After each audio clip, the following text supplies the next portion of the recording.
Yeah, I would like to talk about my second cousin, Zach. And for just the sake of his respect to him, for this video, I won't really refer to other people in the video by names, just Zach. Yeah, him and his two sisters, they lived in Pomona, in SoCal. And every now and then, they would come up and visit us. We see them at Grandma's house, and Grandma lived at Bakersfield at the time. And each time it was pretty fun, even though we were relatively different. Like, our upbringings are different. We were a bit more sheltered. But we shared common interests. Like, we played chess, we played Pokemon and Yu-Gi-Oh! We swam in pools, we went to parks. My mom was like very inclusive in the things we did with them. Our second cousins, especially Zach. He was younger than both my brother and I. Yeah, younger than me by, I'm guessing, 3 years. Yeah, but he was like a cute little kid, and he talked a lot, and he has so much energy. Always had stories to tell.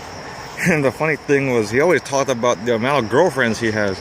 Keep in mind, this was when I'm in like elementary school, maybe even middle school. And this kid, like 3 years younger than me, had like 10, 15 girlfriends or something. He just told me stories about them. But it was cool because like we just incorporate him into like our activities and talk. And he's a good, well-behaved kid. Oh my God! One more memory I just had was when I tried to teach him Vietnamese. Can you believe that? I tried to teach him Vietnamese. Like, I spelled words out on the board and had him try to speak it out phonetically and taught him all the symbols and whatnot. I only taught him like 2 sentences, like chào bạn or tôi tên là Zach, bạn tên là gì. That's it. I don't think he remembered it, but yeah, take pride in knowing that I made the effort. Yeah, he was like a little chubby kid, lots of energy. Like I said, always ran around. And he likes to play fight a lot. And he could like take on us, even though we had years on him. He knew how to wrestle. Then again, I think he watched a lot of WWE or F back then. Yeah. So it was, those were just fun childhood memories. And of course, their environment growing up, it's different than ours. Like, I remember there were times where there were talks of maybe having him stay up here with us for a little bit.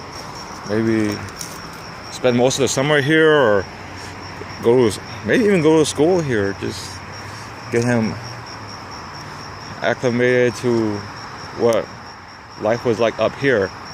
You know, because the environment where he was from, it's not the best environment, not the best role models, not the best neighborhood.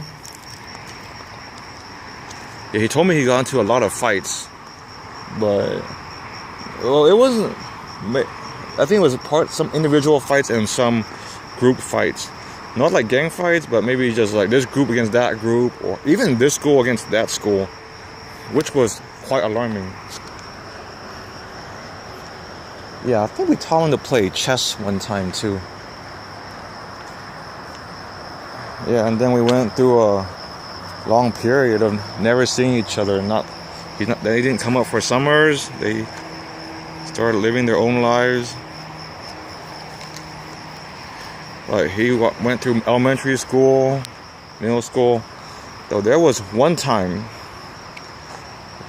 he went out in high school, and by then he was pretty grown up by then.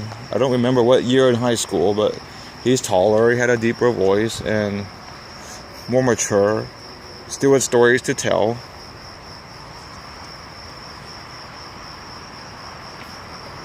And that was when, I don't remember if I was still in high school or I already left for college and came back for that summer.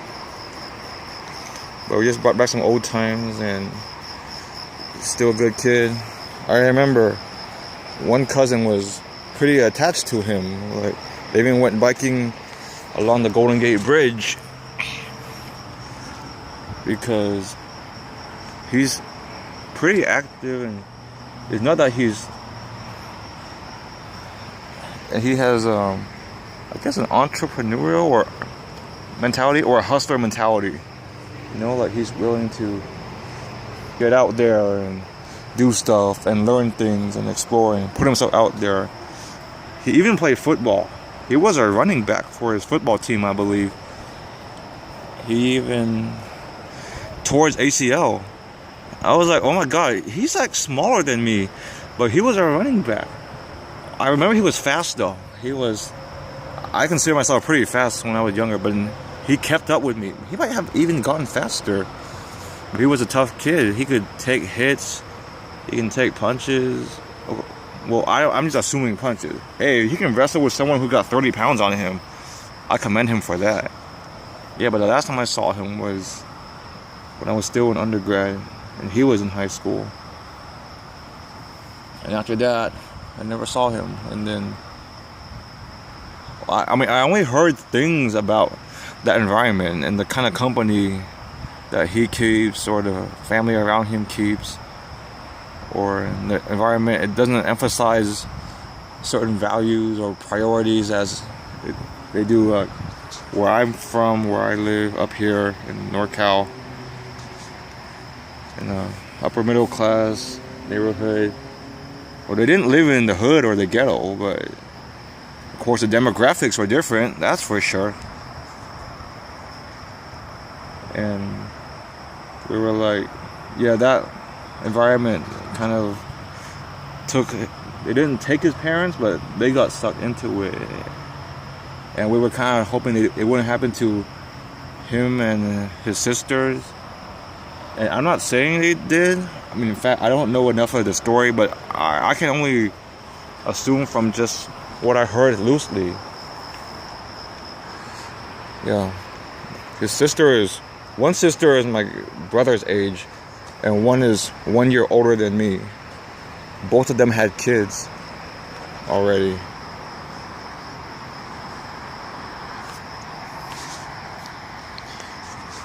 And after that, like I said, our contact with each other was very, very limited. We became friends on Facebook. We would text each other every now and then, message each other every now and then. And then we would be friends on Snapchat when that app finally came out. I remember I went through a big snapping phase and sending individual snaps to everybody. Well, because I didn't know about the story. And he told me about the story, but I still sent him individual snaps. Because, hey, I thought those were a bit more personal, you know? Like, you specifically share those snaps with that person.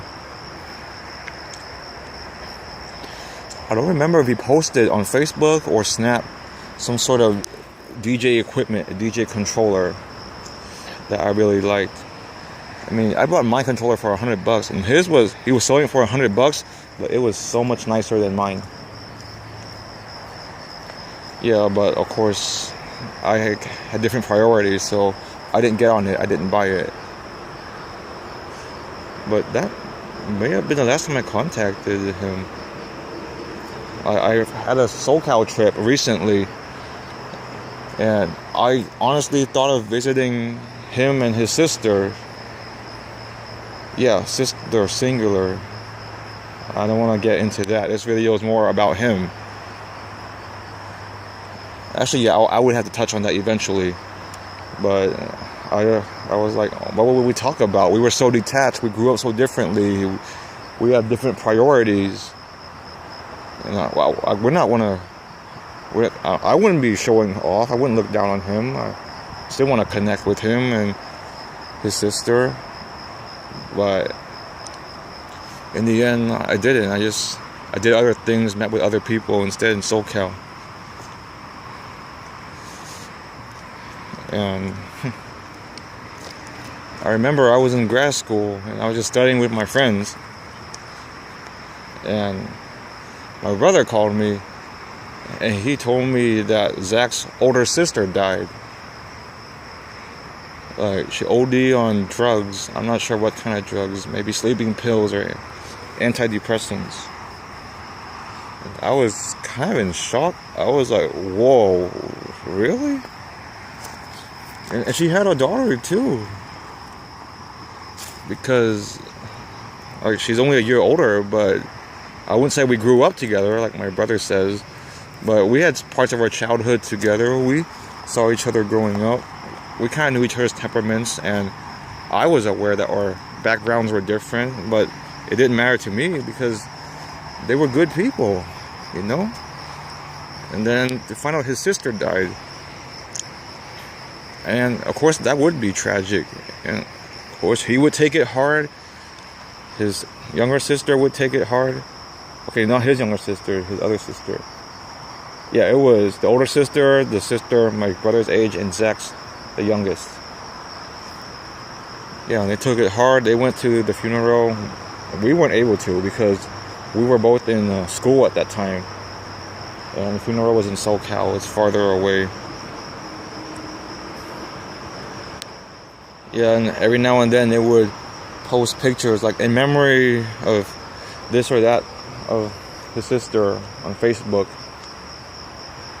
And which is a nice fitting tribute. But